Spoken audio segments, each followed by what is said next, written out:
ప్రస్తుతం super star Rajinikanth Jailer sequel లో release కు రెడీ చేస్తున్నాడు. నిజానికి ఈ చిత్రాన్ని వచ్చే ఏడాది జూన్ లో రిలీజ్ చేయాలనుకున్నారు. ఇప్పుడు ప్లాన్ మారింది. సూపర్ స్టార్ కొత్త ముహూర్తం పెట్టాడు. జైలర్ సీక్వెల్ కు కూలీ సెంటిమెంట్ కొనసాగాలి అంటున్నాడట. కొందరు హీరోలకు సంక్రాంతి సీజన్ సెంటిమెంట్ గా మారింది. కిరణ్ అబ్బవరం లాంటి హీరోకు దీపావళి కలిసి వస్తుంది. అందుకే ఎవరి నమ్మకాలు వారివి. సెంటిమెంట్ ను నమ్ముకుంటే నష్టపోయిన సందర్భాలు తక్కువ. ఇప్పుడు ఇదంతా ఎందుకంటే సూపర్ స్టార్ రజనీకాంత్ కూడా సెంటిమెంట్ దారి పట్టాడు. కొత్త సినిమా రిలీజ్ కు రెడీ అయితే ఆగస్టులో విడుదల చెయ్యాలి అంటున్నాడు.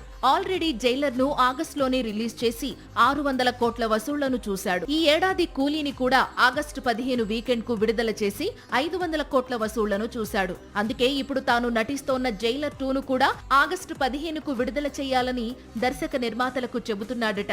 దీంతో జూన్ లో రిలీజ్ కావలసిన జైలర్ 2 ఆగస్టు 15 వీకెండ్ విడుదలకు సిద్ధమవుతోంది. సాక్షి టీవీ ప్రసారాలను నిలిపివేయడం చట్టరీత్యా నేరం.